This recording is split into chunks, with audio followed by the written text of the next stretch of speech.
damos la bienvenida al curso extracurricular Caleidoscopio Movimientos Estudiantiles en América Latina, Debates y Aproximaciones.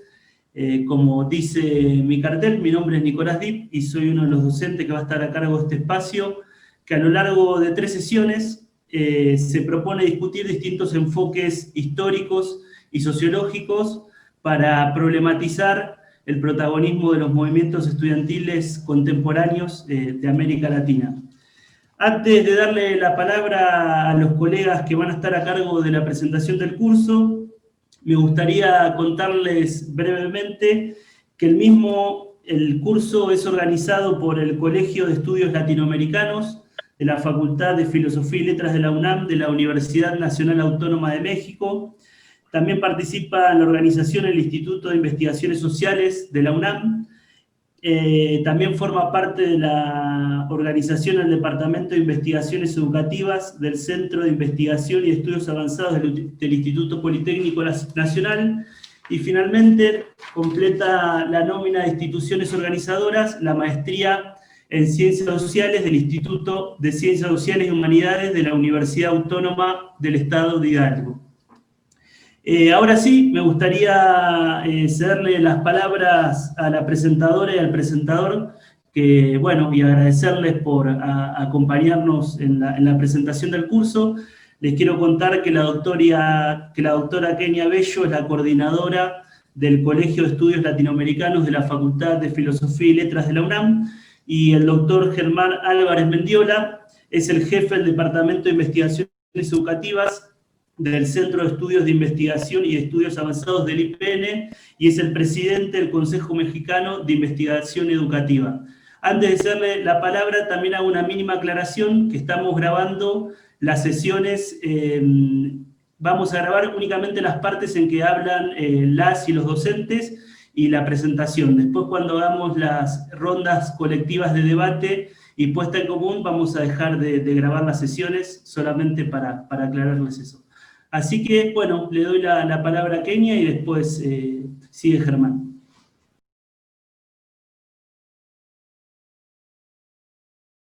Hola, buenas tardes a todas, a todos, y pues les doy la bienvenida a este curso, el Caleidoscopio de Movimientos Estudiantiles en América Latina. Me produce mucha alegría estar presente el día de hoy, porque es una iniciativa no solo interinstitucional, que conecta a la universidad, distintas dependencias, con el DIE, que es un centro al que yo le tengo mucho cariño, mucha admiración, porque en el DIE se hace muy buena investigación educativa.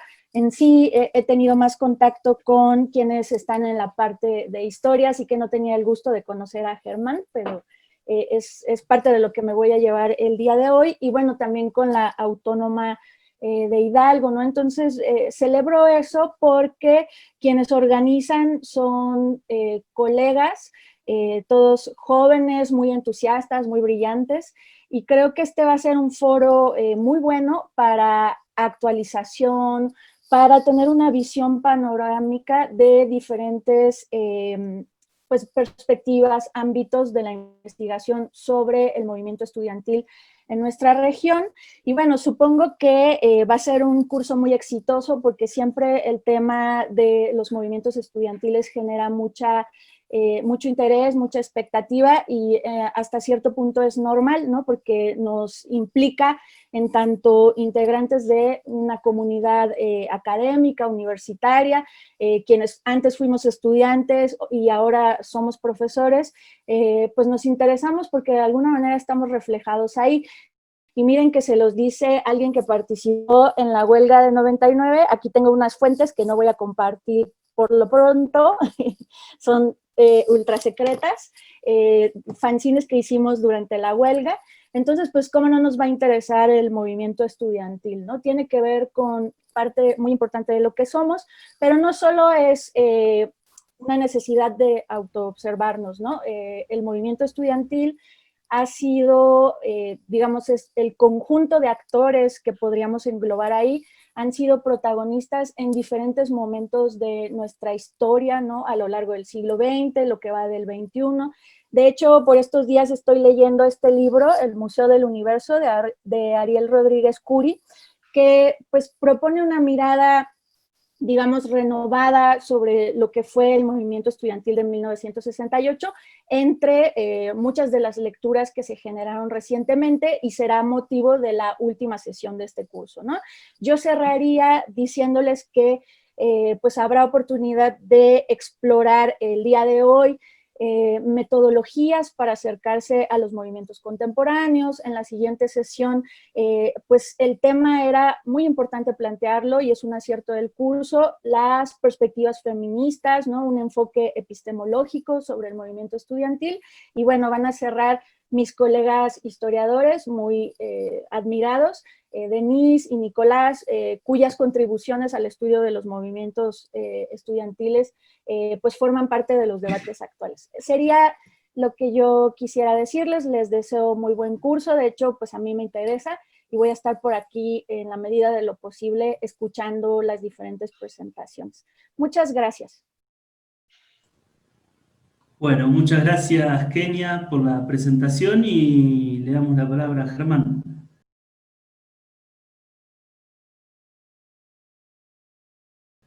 Sí, muchas gracias, Nicolás. Bueno, Kenia, muchas gracias por la amable referencia que haces al DIE. Yo tampoco tenía el gusto de conocerte, y bueno, por este medio comenzamos. Ojalá que esta sea una de más colaboraciones que en el futuro tengamos a través de nuestros colegas y amigos recíprocos como Alejandro, como Nicolás, para seguir organizando pues, encuentros y actividades en torno a temas que nos son comunes, que son de interés común. Y bueno, algo parecido a lo que tú comentabas, Kenia, me ocurre a mí, porque yo también formé parte de movimientos estudiantiles muchísimo antes que tú, Kenia, y seguramente muchísimo antes que todos los que están presenciando este curso o tomándolo. Y también fue fruto de fue motivo de mis reflexiones, mi tesis de licenciatura y posteriormente mi tesis de maestría fueron sobre movimientos estudiantiles. La de licenciatura fue sobre movimientos estudiantiles en la UNAM en la década 70. Por cierto, que aprovecho para anunciar que un libro coordinado por Renate Marcise va a ser próximamente publicado, y ahí se incluye un capítulo mío, que es una especie como de resumen muy apretado de aquellas cosas que planteé, apretado y actualizado en cierta manera, porque la perspectiva ha cambiado un poco, de aquellas cosas de las que hablé en la tesis de licenciatura. Y luego la tesis de maestría fue sobre el movimiento del CEU, el movimiento del 86.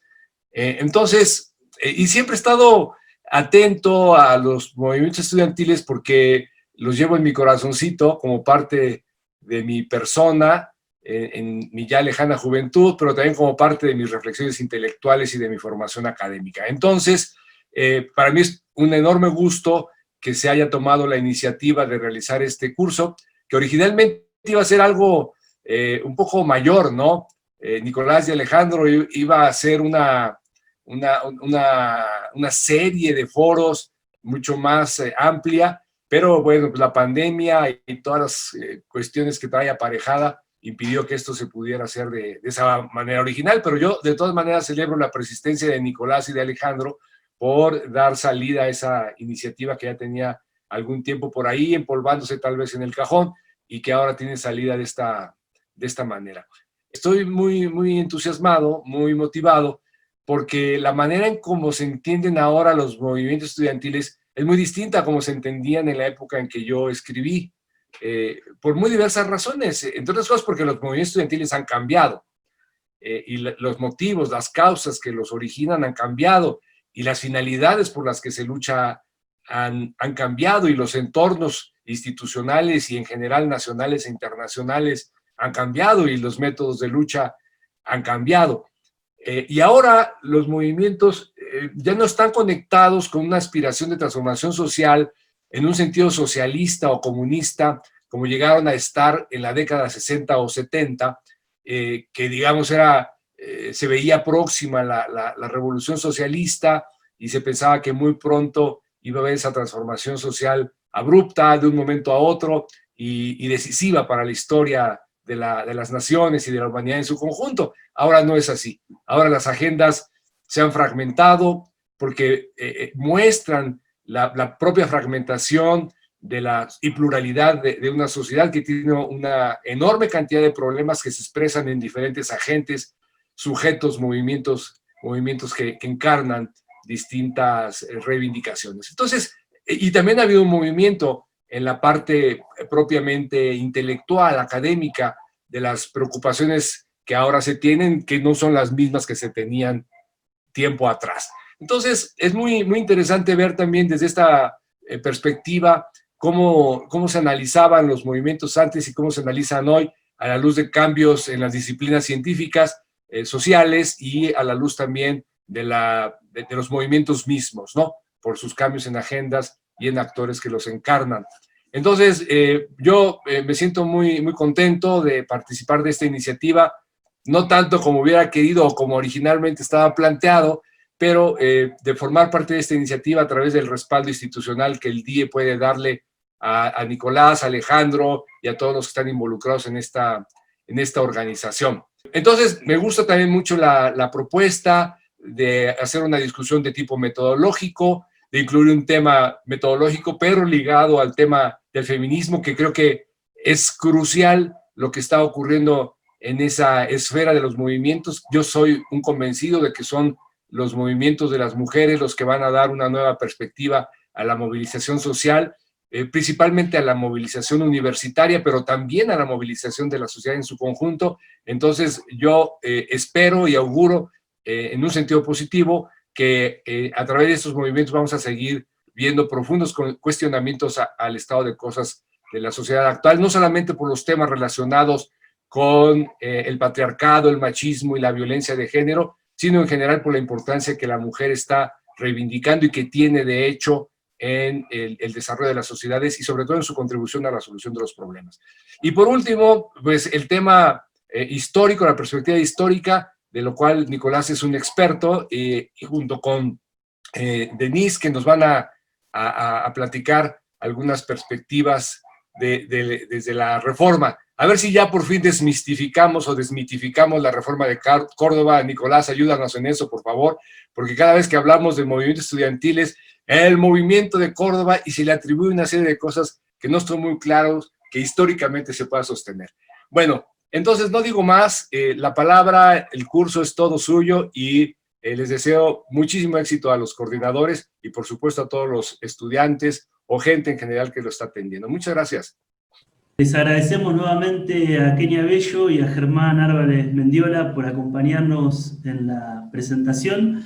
Y ahora, para concluir la primera parte de presentación e iniciar la primera sesión del curso, presento a la doctora Denise Judo, que ella es investigadora del Instituto de Investigaciones sobre Universidad y Educación de la Universidad Autónoma de México, y es una de las docentes que va a estar a cargo del curso, y ella va a explicar un poco más las modalidades y cómo sigue el mismo.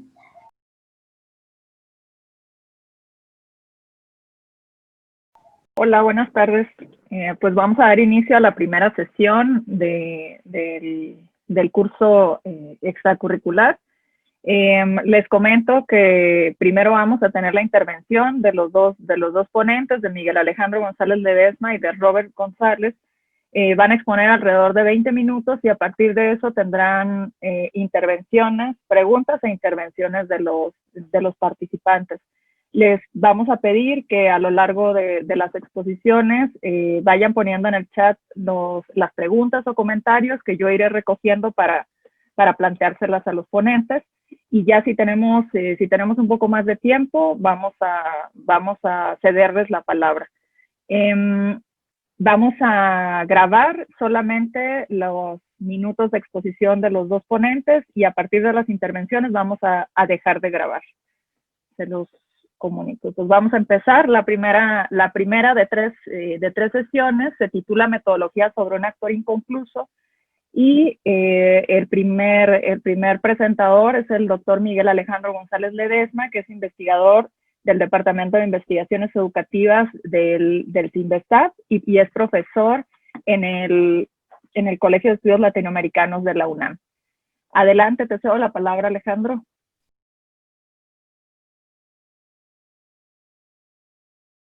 Muchas gracias, Denise. Buenas tardes a todas y a todos. Gracias a Kenia, gracias Nicolás, gracias Germán por las presentaciones y bueno, por introducir este curso, el que, bueno, en lo personal me entusiasma porque nos brinda la oportunidad también a nosotros, a nosotras de compartir las formas en que abordamos un tema que nos apasiona y que es el tema de los movimientos estudiantiles.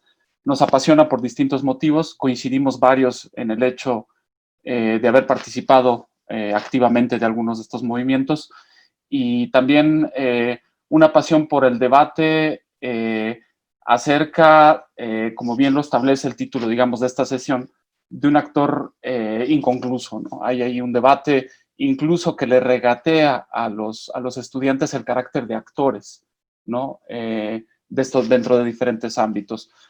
Por lo que a mí respecta, la presentación, el tema que me gustaría compartir con ustedes el día de hoy, se centra en el análisis de los movimientos estudiantiles desde el ámbito de las ciencias sociales.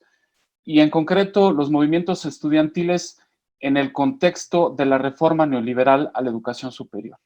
Entonces, creo yo, estos ya son algunas coordenadas, algunos ejes que nos permiten abordar diferentes aspectos de una serie de movimientos estudiantiles que se han registrado en el mundo a partir de la década de 1980 y que no se circunscriben a América Latina, pero que sin embargo adquieren formas particulares, formas características, dependiendo de diferentes factores, ¿no? Entonces, esta presentación, bueno, va a tener fundamentalmente tres puntos. Uno de ellos es referirme, digamos, o los tres tienen que ver con identificar hilos comunes que nos ayuden a estudiarlos. Uno de ellos tiene que ver con el ámbito temporal de la reforma neoliberal. El segundo aspecto tiene que ver con las coordenadas políticas de los movimientos estudiantiles que surgen en el contexto del neoliberalismo.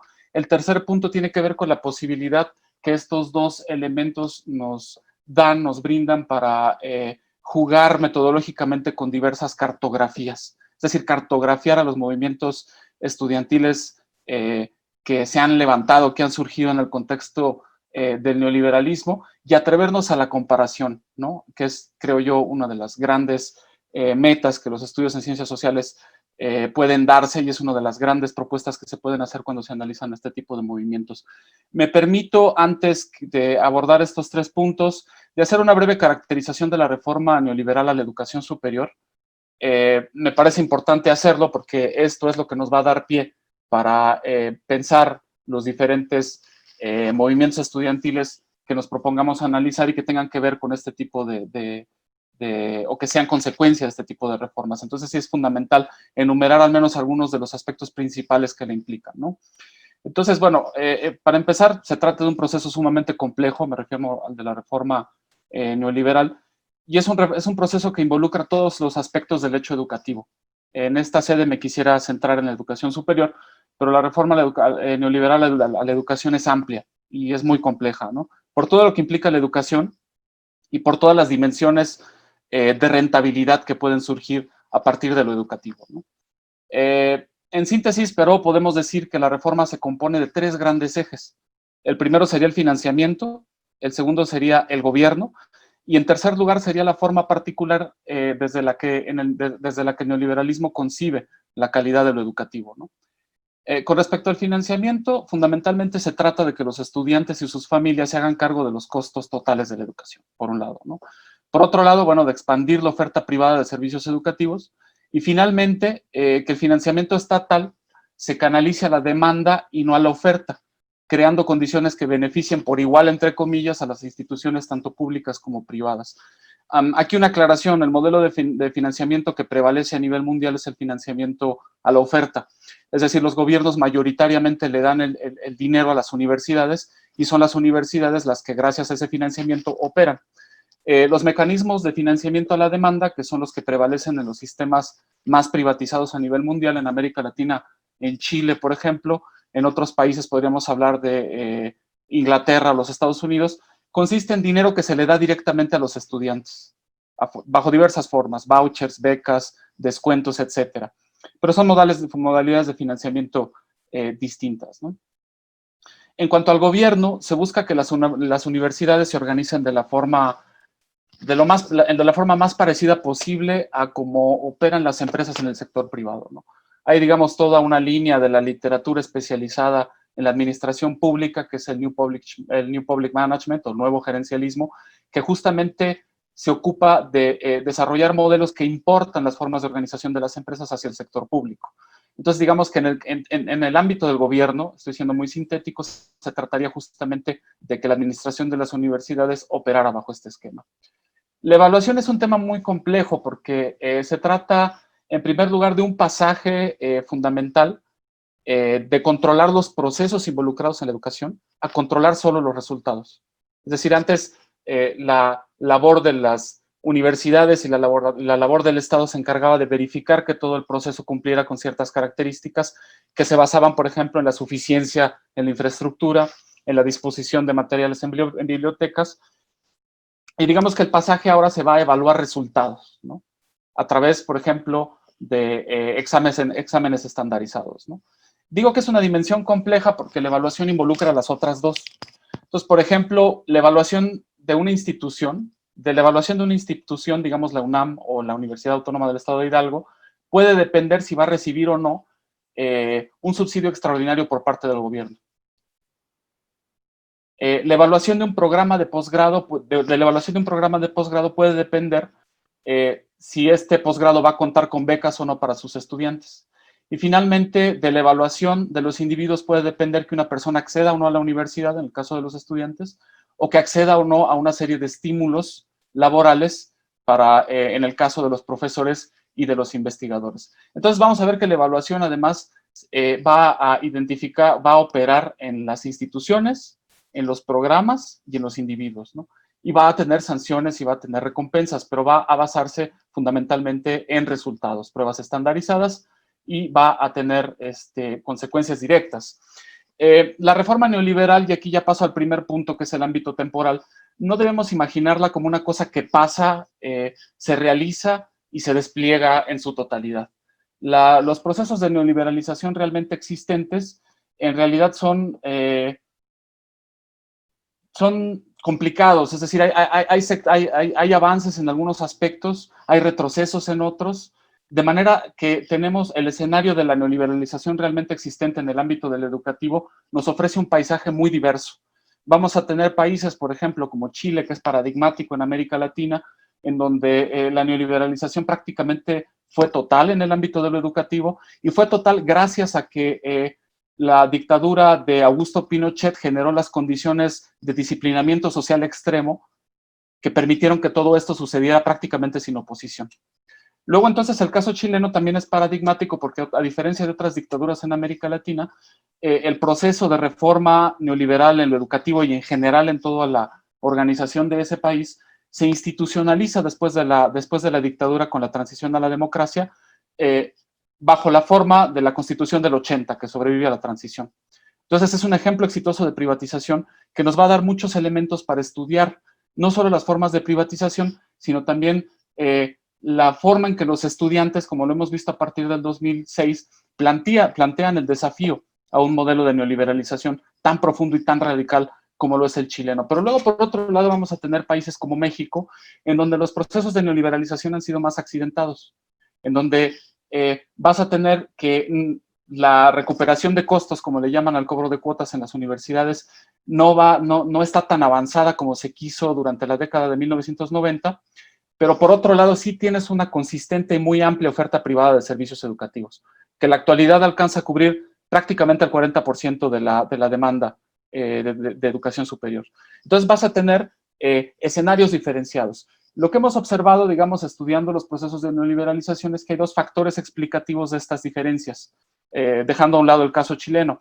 La primera es, y es de la que nos vamos a ocupar en estas sesiones, es que los procesos de neoliberalización enfrentan la resistencia de los sectores directamente afectados. Aquí nos vamos a ocupar de los estudiantes, pero piensen ustedes en toda la reforma educativa que se planteó en el sexenio de Peña Nieto y la férrea oposición de los profesores organizados al disciplinamiento laboral en clave gerencialista, como decíamos al inicio, que se verificó durante años, ¿no?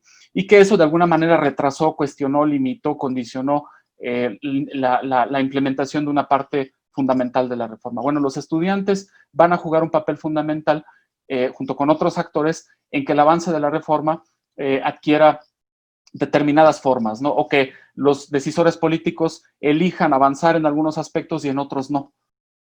Por ejemplo, en el caso de la UNAM es claro que el tema de las cuotas no ha avanzado, pero probablemente podríamos discutir acerca de otras cosas en las que ha avanzado a pasos agigantados, ¿no? Y eso es fundamental también para hacer una evaluación de la forma en que los movimientos estudiantiles se plantean o construyen encuadramientos cognitivos, decimos en el estudio de las políticas públicas, sobre el problema de la privatización educativa. Luego, entonces, hay formas de analizar estos procesos de privatización, y aquí voy a compartir brevemente la pantalla para mostrarles. Avísenme si estoy compartiendo, porque luego no me doy cuenta. Esta es una propuesta. Perfecto. Esta es una propuesta para analizar, les decía, los procesos de neoliberalización en 3 etapas. Cuando analizamos temporalmente la neoliberalización, no nos circunscribimos exclusivamente a un horizonte temporal específico, no decimos en 1980 y 1930. Es decir, podemos hacerlo, pero en realidad la centralidad, sobre todo pensando en el hecho educativo, es identificar momentos específicos de esa neoliberalización. Estos 2 autores ofrecen una propuesta muy interesante para estudiarlo a nivel global, en 3 etapas, que es el proto-neoliberalismo, que es cuando, que llega hasta la década del 80 y es cuando el neoliberalismo emerge como una posible solución a los problemas de la crisis económica mundial.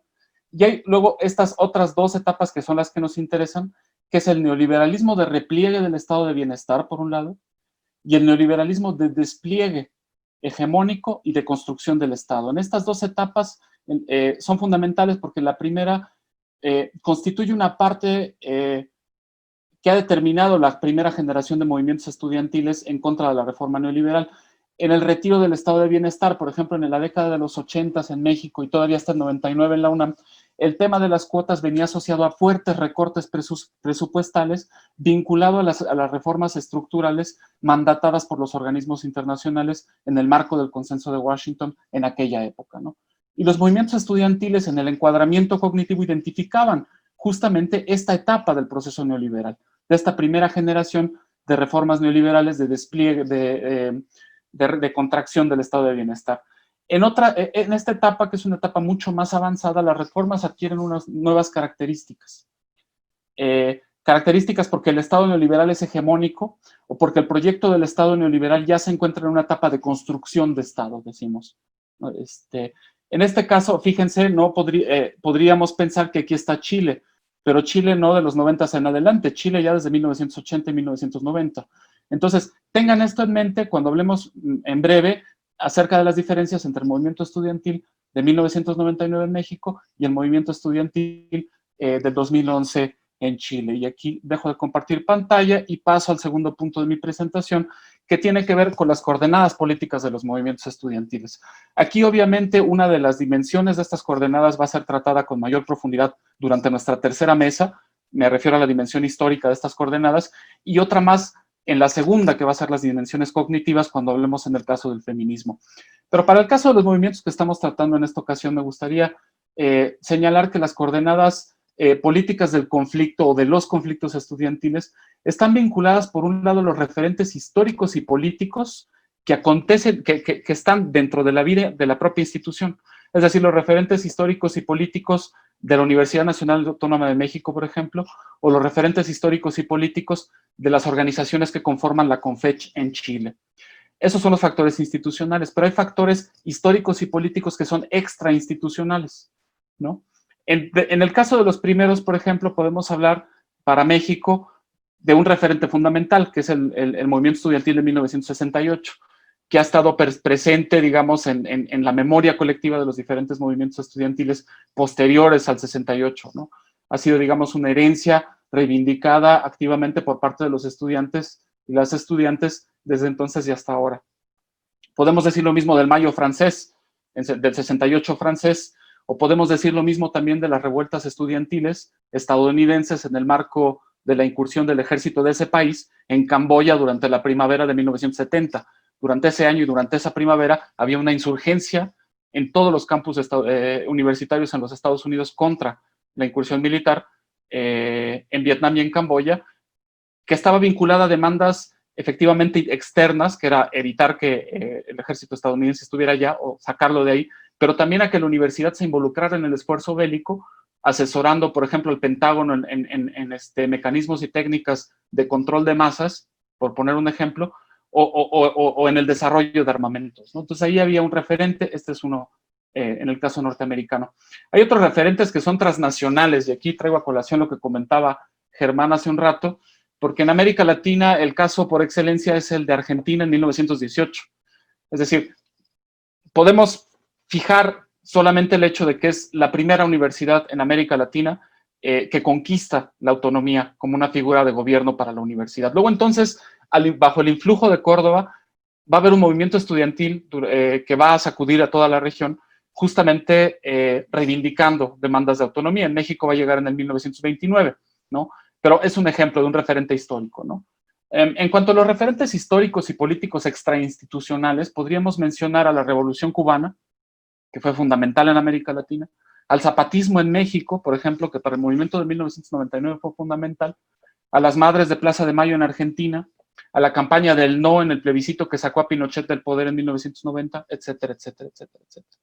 Es decir, forman parte de un bagaje que los colectivos, las organizaciones y los movimientos traen consigo, que reivindican y expresan vivamente y que vinculan de alguna manera al encuadramiento ideológico, cognitivo, sobre la forma en que se está expresando el conflicto que están viviendo en ese momento, ¿no? Entonces va a haber una lectura, por ejemplo, sobre el contexto de la neoliberalización durante finales de los 90, en el caso de la UNAM, que va a estar vinculada a la interpretación del zapatismo sobre la Cuarta Guerra Mundial, ¿no? Si ustedes van a leer los comunicados del ZLN y la caracterización de la Guerra Mundial, van a encontrar en el movimiento estudiantil resonancias de una interpretación que fue acuñada por los compañeros del ZLN en su momento, ¿no? Pero eso lo vamos a encontrar ahí. Luego entonces el tema se vuelve mucho más complicado porque los encuadramientos históricos y políticos, institucionales y extrainstitucionales reflejan, sí, la posición de un movimiento estudiantil en la arena política, se expresan públicamente en la arena política, ¿no? Durante el conflicto. Pero luego entonces también al interno de los propios movimientos estudiantiles, esas interpretaciones históricas y políticas intrainstitucionales y extrainstitucionales van a determinar también las diferencias internas de los propios movimientos.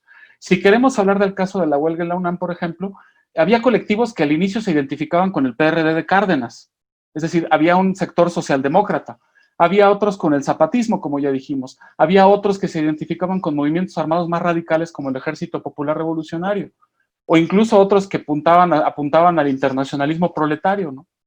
Y entonces eso vuelve más complicada la lectura política del movimiento, porque al interno entonces había quienes percibían en el caso del 99 que todo el conflicto se circunscribía al tema de las cuotas. Entonces, eliminado el problema de las cuotas, desaparecía el conflicto. Había otros que decían que eso no era así, que había un problema más amplio que era la expresión de la reforma neoliberal en la Universidad Nacional Autónoma de México. Había otros más extravagantes que aludían al imperialismo yanqui y a su política pragmática. Pero bueno, todo eso formaba parte del debate al interno del movimiento estudiantil de 1999 en la UNAM. Esto, insisto, determinaba, digamos, si queremos analizar lo que los especialistas en movimientos estudiantiles sociales llaman el ciclo de movilizaciones, una caracterización de estos dos aspectos, el político y el histórico, nos permiten, por ejemplo, hacer sentido de la forma en que el énfasis se coloca, la evolución del énfasis en las demandas y las reivindicaciones de un movimiento determinado a lo largo de todo ese ciclo de protestas, ¿no? Espero podamos aclarar estos puntos quizá en las preguntas más adelante. Pero bueno, este punto, para vincularlo con el anterior, las coordenadas también van a estar determinadas, digamos, ya en el plano del desafío político concreto. En el caso de las reformas neoliberales, van a estar determinadas por el estado de la reforma en cada caso. Y aquí vuelvo al tema de, aquí vuelvo a hacer una pequeña presentación de imagen. Y paso al tema de las cartografías. Esta imagen, si la tienen en sus pantallas, forma parte del texto que les habíamos compartido para esta sesión, y justamente el ejercicio es tratar de comparar a partir de estos parámetros dos movimientos que suceden en dos momentos distintos en el tiempo, que es el del 99, el de la UNAM en 1999 y el de Chile en el 2011, que tienen en común la reforma neoliberal. Y entonces, para la comparación, ¿no?, pensando en los diferentes estados de la reforma, elegí diferentes elementos. Uno es el estado de la reforma, el ámbito de acción en el que opera la reforma o en el que se plantea el movimiento, el tipo de acceso a la arena decisional, ahora voy a aclarar qué quiero decir con esto, el tipo de iniciativa u organización política del movimiento, el horizonte normativo de los movimientos y el grado de organización para sostener el desafío. Si vamos a la literatura sobre los movimientos sociales, es importante tener en cuenta que los movimientos necesitan, como si fuera una suerte de combustible, sus formas de organización, sus convicciones, su resistencia, sus instrumentos de lucha, van a fungir como como un combustible que va a mantener el desafío en el tiempo. Porque del otro lado va a haber una estrategia para desgastar a los movimientos, ¿no? Porque lo que se busca a final de cuentas es una derrota política en un caso o en el otro. En el primer caso, bueno, en el estado de la reforma, aquí ya estamos entrando en el tema de las cartografías. Digamos que veamos cómo del neoliberalismo, de la reforma y de los elementos temporales y del encuadramiento cognitivo podemos pasar a la comparación entre países y casos. Aquí tenemos estos dos. Vemos, por ejemplo, que en el caso de México, durante el 99, el país pasaba por un nivel de privatización todavía muy inicial. Digamos, la reforma estaba en un momento muy inicial. Mientras que en Chile, esta ya estaba en un grado muy alto. Acá menciono privatismo, ¿no? Muy alto. El ámbito de acción en el caso del CGH era institucional, porque era un movimiento que se planteó desde la Universidad Nacional Autónoma de México, pero que sin embargo, estratégicamente en esos entonces, el hecho de que la reforma pasara en la UNAM era funcional a que pudiera aplicarse en otros contextos, ¿no? Entonces, la influencia, el ámbito de acción era institucional y la influencia del movimiento era indirecta. En el caso de Chile, sistémica, porque la CONFECH es una organización que representa a todas las universidades, a todos los estudiantes de todas las universidades en Chile, y el impacto era directo. La demanda era clara, educación gratuita, ¿no? Entonces, el acceso a la arena decisional. ¿Se acuerdan cuando mencionábamos el tema del gobierno? Bueno, este tema de las restricciones, este manejo gerencial de los asuntos universitarios, presupone una restricción de la participación de los demás agentes dentro de la universidad, estudiantes, profesores, trabajadores, ¿no? Estas restricciones suponen conflicto, porque ahí donde hay medidas impopulares y no hay acceso a la arena decisional, entonces los actores excluidos hacen recurso de la política contenciosa, se diría, digamos, desde el estudio de los movimientos estudiantiles, para acceder a las arenas, ¿no? ¿Qué tenemos en el caso de la UNAM en 1999? Restricciones crecientes. Una reforma en acto que, desde el punto de vista del gobierno institucional, cierra los espacios de participación durante el conflicto. ¿Qué tenemos en Chile? Una apertura forzada. Un movimiento estudiantil nacional que sienta al gobierno, no a la institución, a dialogar. En cuanto a la iniciativa, pues es principalmente reactivo. Y esta diferencia es fundamental y me gustaría que quedara clara en el sentido de que es reactivo porque te planteas la defensa de un derecho. Es decir, no estás como en los tiempos en los que mencionaba Germán durante los 60s y los 70s, no estás pugnando por una universidad transformadora de la realidad de la sociedad. No estás pugnando por una universidad al servicio del pueblo. Estás luchando reactivamente para que no se te elimine un derecho, que es la educación gratuita. En el caso de Chile es la conquista de un derecho, porque toda la resistencia se planteó desde entonces, y ahora vean que el proceso constituyente llevó a eso, en Chile reciente, se plantea la conquista de un derecho, no solo a la educación, sino también a echar atrás la constitución de Pinochet del 80 y las reformas de los 90. Entonces era sumamente revolucionario en su horizonte normativo. El grado de organización semiestructurado temporal. La historia de los movimientos estudiantiles, en concreto en la UNAM, es decir, en la UNAM no existen sindicatos de estudiantes como sí existen en otros países, se dice así genéricamente. En el caso de Chile existe, entonces son estructurados y permanentes, porque la CONFECH es una de las instituciones estudiantiles más viejas incluso de América Latina. Entonces, ahí hay una diferencia en términos organizativos para mantener la latencia de la agitación o de la capacidad de convocatoria de los movimientos estudiantiles. Finalmente, vean, se puede hacer esta comparación, pero esta comparación o esta idea de las cartografías, y aquí voy a una segunda imagen de otro artículo que no compartí para esta sesión, nos permite hacer comparaciones, incluso llevar la noción o el factor explicativo del neoliberalismo hacia otras latitudes. Normalmente hay un colonialismo epistemológico muy fuerte cuando tratamos de pensar nuestros asuntos. Por lo general recurrimos a herramientas analíticas que se forjan en países occidentales, ¿no? Curiosamente, en el caso de los movimientos estudiantiles y en el caso de la reforma neoliberal y de los movimientos sociales surgidos en el marco de las reformas neoliberales, los países de América Latina tienen mucho más que decir por su experiencia desde los años 80 para lo que está pasando, por ejemplo, en estos momentos en Europa y en Estados Unidos después de la crisis del 2008 y en el caso concreto de los movimientos estudiantiles. Es decir, el estado de la reforma, volvemos al punto, puede dar ejemplos de un avance mucho más amplio en nuestros países, como también puede brindar ejemplos mucho más avanzados de movilización y resistencia, que en estos momentos están incluso ayudando a explicar movilizaciones de otras latitudes. Este es, por ejemplo, aquí un cuadro comparado solamente con los países de la OCDE, y con esto concluyo, en donde se compara el grado de cobertura privada, el porcentaje de cobertura privada en el eje de la Y, de educación superior privada, con el porcentaje del Producto Interno Bruto, de gasto privado en el Producto Interno Bruto. Es decir, lo que gasta cada país como puntos del Producto Interno Bruto en educación superior. Entonces, por ejemplo, vamos a tener aquí 4 tipos de países y vamos a tener lo que les comentaba al inicio. Del lado izquierdo son los países que dependen más del financiamiento público y del lado derecho vamos a tener a los países con niveles de privatización mucho más altos, ¿no? Aquí vamos a tener concentrados a los países que dependen más del gasto público. Entonces, el sistema de educación superior es un sistema todavía, en su mayoría, garante del derecho a la educación. Otros que son como más de transición, incluso algunos por encima de la media, como México, que ya se están yendo para allá, y otros del lado derecho que son completamente el planeta de Milton Friedman, ¿no? Como Inglaterra, que es el 100% privado, o Chile, que les comentaba, que es un país que tiene más del 80% de la cobertura privada y un gasto altísimo como Producto Interno Bruto, un gasto que es incluso más alto que el de los Estados Unidos, ¿no?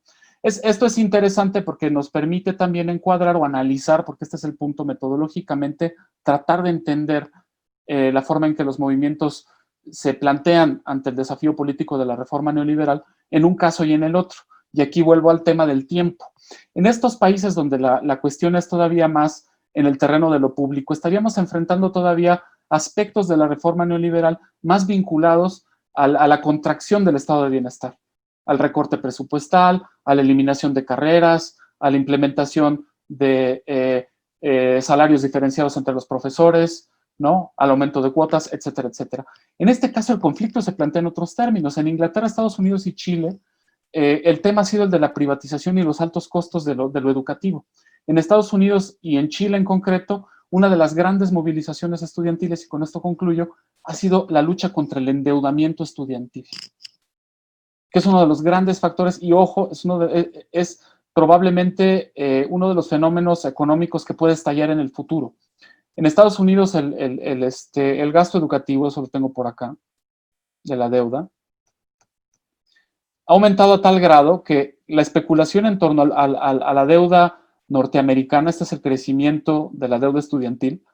El crecimiento de la deuda estudiantil ha creado una burbuja especulativa que es mucho más grande que la del subprime que hizo estallar la crisis del 2008. Es decir, hay más especulación financiera aquí que la que había en las hipotecas, ¿no? Entonces aquí, por ejemplo, hay un tema bien interesante en el caso de los movimientos estudiantiles.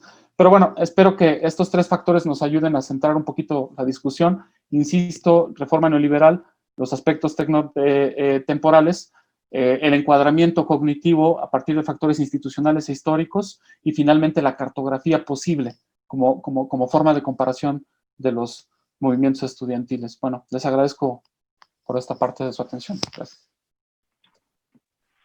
Muchas gracias, Alejandro, por la exposición, por tu exposición. Les recordamos que si tienen dudas y comentarios pueden irlos poniendo en el chat. Y en la última parte de la sesión vamos a hacer la palabra a los participantes de la sesión, dependiendo del tiempo que nos quede. Ahora vamos a ceder la palabra al doctor Robert González, que él es profesor investigador del Instituto de Ciencias Sociales y Humanidades de la Universidad Autónoma del Estado de Hidalgo, con su exposición más enfocada a la investigación activista. Adelante, Robert.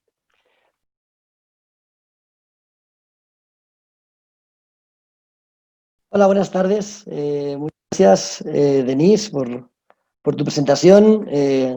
Gracias a todos los organizadores, ¿no? A Nicolás, a Kenia por el piropo de decir que éramos jóvenes. Está muy bien. Ya uno, uno ya tiene 45 años, pero está bien. Se siente uno joven. Y gracias también a Miguel Alejandro por su exposición. Sí, pues efectivamente yo les voy a hablar de la investigación activista como una metodología y también de una epistemología para acercarse a los movimientos estudiantiles, pero no solo a los movimientos estudiantiles, sino a los movimientos sociales en general, ¿no? Como les decía, primero iba a hablar solo de la investigación activista y en concreto de la investigación activista feminista, que sobre este aspecto van a poder profundizar en la segunda sesión, el próximo jueves, con la doctora Alejandra Araiza. Pero luego también pensando en la exposición de Alejandro y para unir un poco, también pensé en presentarles alguna cuestión que he investigado sobre movimiento estudiantil en Cataluña. También tengo algunas investigaciones sobre movimientos estudiantiles en México, pero por razones obvias ya no son activistas, porque yo ya no soy estudiante, ¿no? Entonces, en este momento, pues sería como profesor, ¿no? En todo caso, ¿no? Y entonces yo lo planteo como la necesidad de establecer un diálogo metodológico con los movimientos sociales, ¿no? Porque los movimientos sociales no son objeto de estudio, sino que son sujeto, ¿no? Entonces les voy a presentar estas dos. Por ahí hay algún micrófono abierto con un perrito. Les voy a presentar y voy a ver si me da tiempo de presentar estos dos aspectos, ¿no? Uno está en un artículo que ya está tienen ustedes accesible, ¿no? en el curso, que es el artículo en coautoría con la doctora Alejandra Araiza sobre investigación activista feminista, y el otro, si quieren, luego se los comparto, que es un artículo con la compañera Isabel Benítez, que es publicado en la revista Ánfora, que también es sobre el movimiento estudiantil en Cataluña, ¿no? Cataluña es una parte del Estado español, ¿no? De la que yo provengo, ¿no? Bueno, entonces, en primer lugar, bueno, la presentación tendría estas 6 partes, en la medida en que me dé tiempo. La primera, en la que hablaría de los conocimientos situados, la necesidad de que el investigador y la investigadora, al contrario de lo que piensa el positivismo, ¿verdad?, tome partido, se sitúe, se posicione, ¿no?, en la línea de Donna Haraway, ¿no? Esto no voy a hacer mucho énfasis porque les digo que lo van a ver más a fondo en la sesión del próximo jueves, ¿no? En segundo lugar, nuevos sujetos, nuevas aproximaciones, es decir, la emergencia de los movimientos sociales y sobre todo de un sujeto que está en continuo cambio. Por ejemplo, ustedes, ¿no? Seguro que muchos de ustedes han participado en el movimiento estudiantil actual, que es de una orientación claramente feminista, ¿no?, en México, ¿no? Esta emergencia de nuevos sujetos políticos, genera, según en mi opinión y en la de otros autores y autoras, la necesidad de nuevas maneras de aproximarse, ¿no? Y por tanto de una renovación continua en la metodología, ¿no?, y en la teoría y en la epistemología, ¿no? En tercer lugar, muy brevemente les voy a explicar cómo la investigación activista feminista responde a una tradición de metodología que tiene un firme origen en América Latina, en la investigación de acción participante o IAP, ¿no?, que es una investigación social, ¿verdad?, que sirve sobre todo para proyectos de desarrollo, ¿no?, en comunidades y en diversas zonas de América Latina, ¿no? También se ha practicado en otras partes del mundo, pero tiene una gran fuerza, sobre todo pues, en la pedagogía de la liberación de Paulo Freire, tiene sus supuestos filosóficos, etcétera, ¿no? Después les voy a presentar muy brevemente, porque ya lo tienen en el artículo, cómo la doctora Araiza y yo explicamos desde la metodología de la investigación activista feminista 3 de las investigaciones que realizamos en Barcelona antes de venir a vivir aquí, a México, que ya llevamos aquí 6 años, ¿no? Pero son investigaciones realizadas en Barcelona, ¿no? Hay unas conclusiones y después el bonus track, ¿no?, que se me ocurrió ayer, pero no sé si me va a dar tiempo de meterlo en la presentación de hoy. Es un ejemplo de investigación activista, solo que en el momento en el que se hizo no había esta conciencia, ¿no?, porque es una investigación, un artículo que ya está publicado sobre 20 años de lucha del movimiento estudiantil catalán contra la mercantilización de la educación superior, como explicaba ahora el doctor Miguel Alejandro, pero en esos momentos no había esa conciencia, ¿no? Pero les voy a explicar un poco cómo hicimos esta investigación y también les voy a facilitar el artículo para que, si les interesa, pues lo puedan leer, porque además está muy relacionado con todo lo que ha explicado ahora mismo el doctor Miguel Alejandro, ¿no? Bueno, pues como les decía, esta parte la voy a pasar rápido porque mañana van a poder profundizar más, pero siguiendo a Donna Haraway, ella propone que el posicionamiento da la objetividad, pero preferimos la parcialidad en lugar de la objetividad. Es decir, Haraway propone que los conocimientos son parciales, localizables y críticos, y admiten la posibilidad de conexiones llamadas a la solidaridad y conversaciones compartidas en la epistemología. De manera que no nos situamos, digamos, por encima del objeto de estudio como aquellos que quieren sentar cátedra porque saben más, ¿no? Sino que nos situamos con los movimientos, a favor de los movimientos y con la intención de generar un conocimiento útil para los movimientos y para la sociedad en una perspectiva de emancipación social, ¿no? Ahora no, se me ha movido esto, perdón. Ahora. Entonces, lo de los nuevos sujetos, bueno, en el artículo lo tienen más explicado, pero lo que planteamos es que, como explicaba el doctor, con el surgimiento del neoliberalismo, también hay la respuesta, ¿no? En este caso los movimientos altermundistas, el movimiento antiglobalización, que se llamó también, ¿no? Y también la tercera ola del feminismo, ¿verdad? Ahora estaríamos en la cuarta, ¿no? Ahora estaríamos en la cuarta ola, ¿no? Este momento histórico de finales de los 90, o al menos así lo vivimos algunos en la Universidad Autónoma de Barcelona, se correspondió también con un momento de precarización del trabajo académico, ¿no? Pues no los voy a explicar, pero si quieren se lo explico. La carrera académica, pues cómo es, ¿no? Como muchos años de becas, de contratos parciales, de concursos interminables, ¿no? Hasta que uno más o menos parece que se sitúa en algún lugar, pero luego vienen las evaluaciones que comentaba el doctor Alejandro, y continuamente hay una cierta precarización del trabajo académico, ¿no?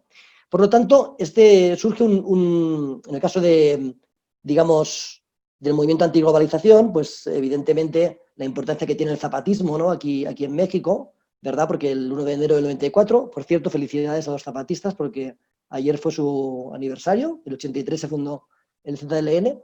El zapatismo se levanta contra la mercantilización también, ¿no? Contra la aprobación del Tratado de Libre Comercio, ¿no? Y en general, las manifestaciones de Seattle contra las cumbres de la OMC, contra el Banco Mundial, contra el FMI, pues revelan el surgimiento de este nuevo sujeto que se opone a la mercantilización de las vidas de las personas, ¿no? Y a la desigualdad, a la injusticia, etcétera, ¿no? El feminismo, lo que nos viene a decir es que el capitalismo y el patriarcado son parte del mismo problema, ¿no? Son dos caras de la misma moneda, ¿no? Y pone el énfasis en cómo la desigualdad de género también se agudiza en este periodo neoliberal, a pesar de que en las políticas públicas, afortunadamente, y gracias a la lucha feminista, cada vez más el discurso de la igualdad va ganando posiciones, pero aún así aumenta la violencia contra las mujeres, hablamos también de la feminización de la pobreza, etcétera, ¿no? Digamos, la imposibilidad de una sostenibilidad de la vida en estas sociedades capitalistas, ¿no?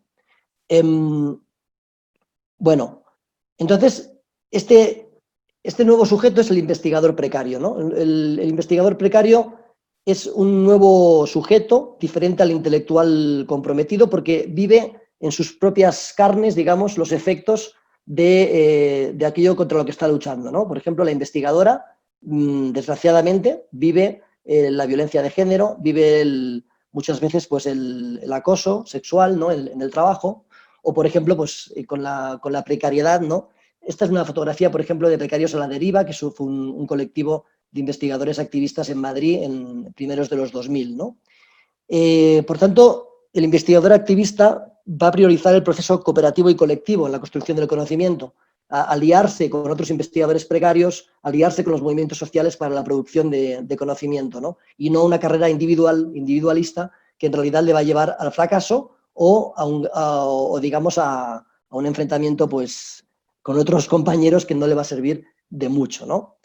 Por tanto, se requiere, como explicamos en el artículo, de este punto de partida epistemológico, de esta aproximación cálida, de este conocimiento de primera mano, para aproximarse a un sujeto de estudio como los movimientos sociales, porque si no, se va a hacer desde el prejuicio, se va a hacer desde digamos, de algún modo, una falta de comprensión. Incluso hasta se puede sufrir, ¿no? Si se hace desde una pretendida objetividad, ¿no?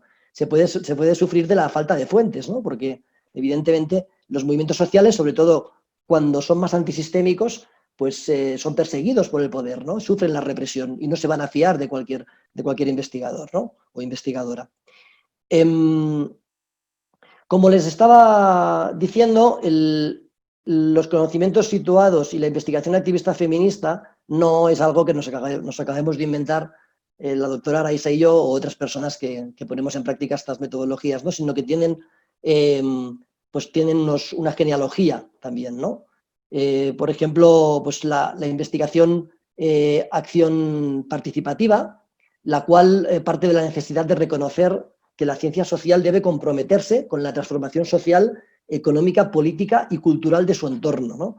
Es decir, la ciencia social es una praxis emancipadora, ¿no?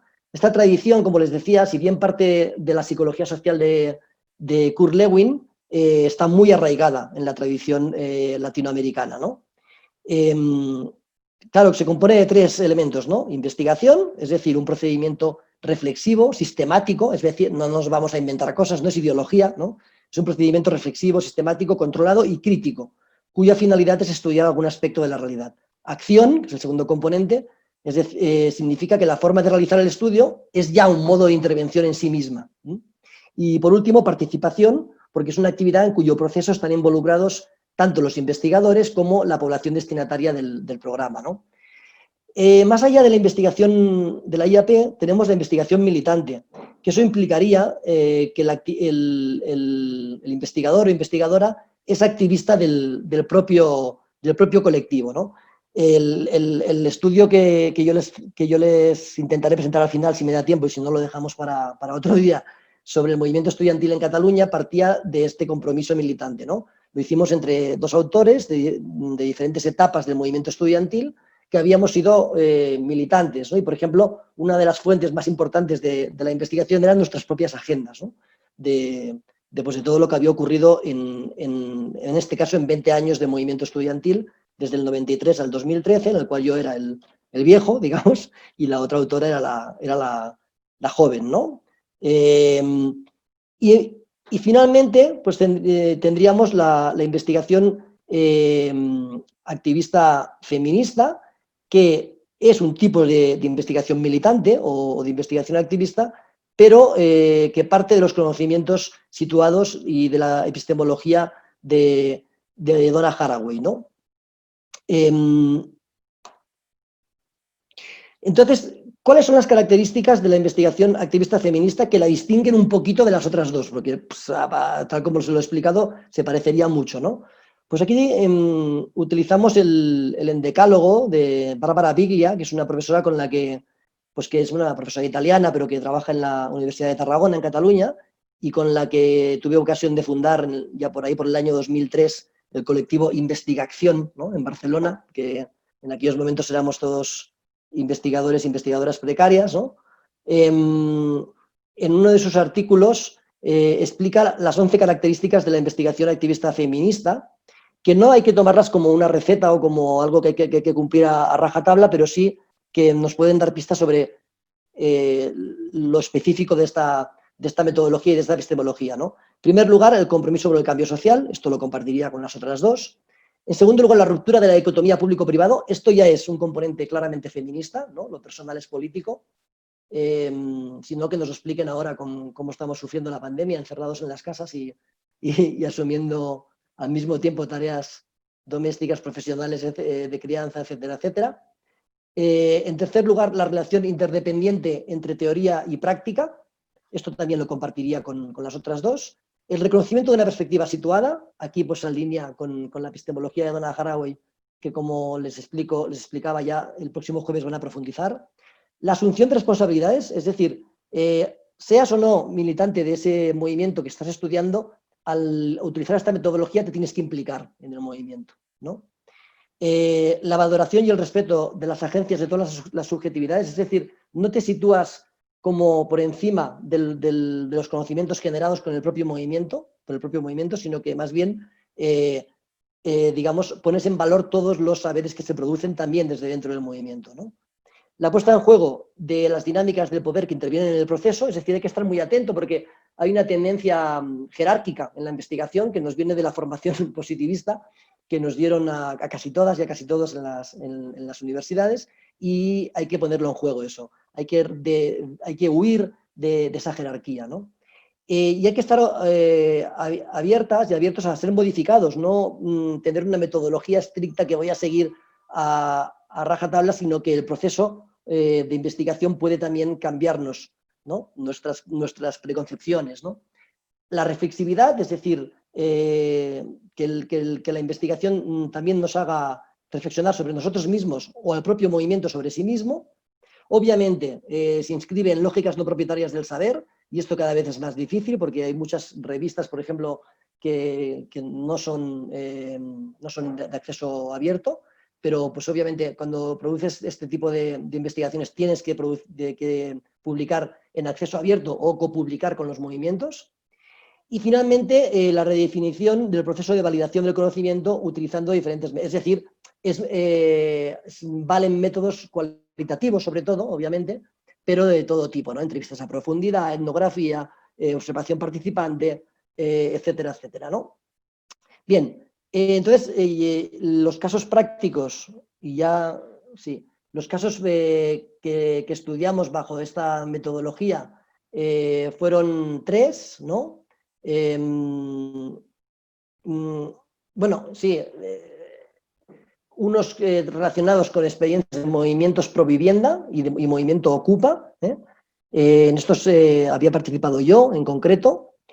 Por ejemplo, en el estudio sobre la plataforma de afectados por las hipotecas, cuando fuimos a hacer la etnografía en el año 2014, pues en el protocolo de estas asambleas, para que nosotros pudiéramos hacer la investigación, nos pedían que nos implicáramos y por tanto participamos en marchas, en ocupaciones, en acciones para parar desalojos de personas que estaban siendo expulsadas de sus casas, etcétera, ¿no? Esto también nos permitió hacer una observación participante y nos permitió también seleccionar de manera más eficiente a las personas a entrevistar, que les hicimos entrevistas biográficas, ¿no? Porque al conocerlos de manera directa, pues era más sencillo que obedecieran. En este caso nosotros lo que buscábamos en nuestra investigación es ver la cuestión de la politización, es decir, aquellas personas que por un problema concreto entran en un movimiento y ahí se politizan, porque previamente no lo estaban, ¿no?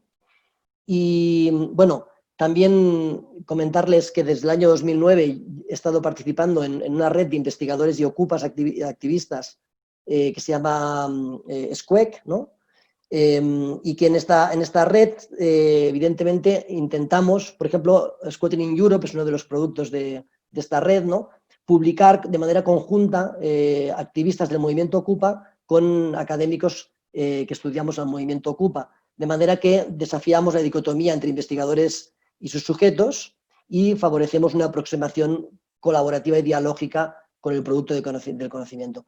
Y después está explicada la experiencia de mi compañera Alejandra Araiza, que ella hizo una etnografía de las feministas indignadas, que es un colectivo feminista que surgió en el movimiento del 15M en 2011, y también pues digamos, su participación en esta etnografía es analizada en el artículo desde el punto de vista de la investigación activista feminista, ¿no? También pues a ellas, por ejemplo, en la asamblea tuvieron que decidir si aceptaban o no ser investigadas. A cambio les pidieron a las investigadoras que se implicaran, y las investigadoras pues estuvieron en marchas feministas, en huelgas, en paros, en las asambleas a veces tenían que tomar acta y ellas eran las que se tuvieron que implicar para poder participar en este movimiento, ¿no? Entonces, bueno, viene un análisis que lo pueden ver mejor también en el documento, en el artículo, ¿verdad? De cómo estas experiencias, de estas 3 experiencias de investigación, se pueden considerar que cumplen algunos de los criterios de la epistemología feminista y de la metodología de la investigación activista feminista, ¿no? Por ejemplo, la ruptura público-privado, la relación teoría-práctica, la puesta en juego de dinámicas de poder y la abertura a ser modificadas por el proceso, se ven claro porque, por ejemplo, los propios investigadores pueden sufrir problemas de vivienda, las propias investigadoras se cuestionan la sostenibilidad de la vida, porque, por ejemplo, pues mi compañera en ese momento acababa de ser madre y estaba haciendo la investigación al mismo tiempo que criando a su hija e intentando pues, encontrar trabajo en el mundo académico, etcétera, etcétera, ¿no? Bueno, en SQUEC, por ejemplo, se produjo un debate que no se ha resuelto del todo bien sobre la academización de esta red, ¿no? Los activistas ocupas acusan a los que somos más académicos de cierto extractivismo académico, ¿no? Que es aquello de hacer la investigación, publicar tu artículo y desaparecer. Eso es lo que no se debe hacer, ¿no? Y, de hecho, en los encuentros de esta red se producen acciones, se producen ocupaciones y se produce una implicación, ¿no? Y siempre se intenta, digamos, que la investigación, digamos, de algún modo sea útil para el movimiento, ¿no? Por ejemplo, yo ahora he estado haciendo una investigación sobre el movimiento Ocupa en la Ciudad de México y gracias a compañeros que se han implicado más en el movimiento hemos podido tener acceso a casas ocupadas o centros sociales autogestionados de la Ciudad de México, y la idea es que el artículo y que la investigación sirvan para establecer debates, ¿no? Y devolver la investigación a través de charlas, publicaciones de divulgación, etcétera, etcétera, ¿no? Bueno, en conclusión, digamos, y creo que ya me estoy casi pasando del tiempo, por tanto la parte del movimiento estudiantil catalán de momento no la voy a explicar, porque aunque ya la tenía preparada, porque me interesa pues, que haya tiempo para el debate y no me gustaría pasarme de los 20 minutos. En conclusión, pues bueno, la teoría y la práctica pues no siempre coinciden, ¿no? Obviamente, como hemos visto, hay tensiones, ¿no? Les digo, ¿no? Las tensiones que ha habido, por ejemplo, en la red de SQUEC, ¿no? De investigadores y activistas del movimiento Ocupa, sobre la academización, ¿no? de la red, ¿no? La investigación es una práctica en constante cambio, ¿no? A la que nos vamos adaptando. Por ejemplo, como les decía, pues a mí ahora hacer investigación activista en la situación personal en la que estoy es complicado. Aún así, lo sigo intentando, ¿no? Por ejemplo, por ahí tengo alguna publicación sobre el asociacionismo catalán en México, que es donde realmente sí estoy participando como activista, ¿no? Pero pues cuando me interesa hacer una investigación sobre el movimiento Ocupa en la Ciudad de México, obviamente intento integrar en la investigación de manera horizontal a un activista, porque así es como podemos, de alguna manera, seguir esta línea, ¿no? Metodológica, ¿no? Y epistemológica. Por tanto, en nuestras investigaciones hemos usado algunos de los principios que Bárbara Biglia propuso para la investigación activista feminista. Evidentemente, sí tenemos un compromiso con el cambio social, una ruptura entre lo público y lo privado, una relación interdependiente entre la teoría y la práctica, un reconocimiento de la perspectiva situada, no tener miedo a situarse en el debate político, no con esa pretendida objetividad, sino desde una subjetividad, asumir responsabilidades en los movimientos en los que estamos estudiando, reconocer todas las subjetividades y todas las formas de conocimiento y reconocer también, intentar que no se den estas dinámicas de poder dentro del proceso de investigación y abrirse a ser modificados durante el proceso, ¿no? Por tanto, bueno, decirles que digamos, de algún modo nuestro enfoque partidario de la investigación activista nos facilitó muchas de estas tareas. Sin embargo, existen estos peligros de la academización y supongo que ahora sería una buena oportunidad que ustedes, ¿no? Que son estudiantes, aquí venía la otra parte de la presentación, pero ya no la voy a hacer en este momento, si no hay más tiempo. Sería una buena oportunidad, ¿verdad?, de reflexionar, porque como dice esta pancarta, ¿no?, del movimiento estudiantil del año pasado, ¿verdad? Somos nietos del 68, hijos del 99 y hermanos de los 43. Es decir, las personas que han estado, como ustedes, involucradas de alguna manera en los movimientos estudiantiles actuales, deben ser los sujetos, ¿verdad?, que lleven a cabo estas investigaciones, ¿no? Y nada, eso es todo por mi parte. Muchas gracias.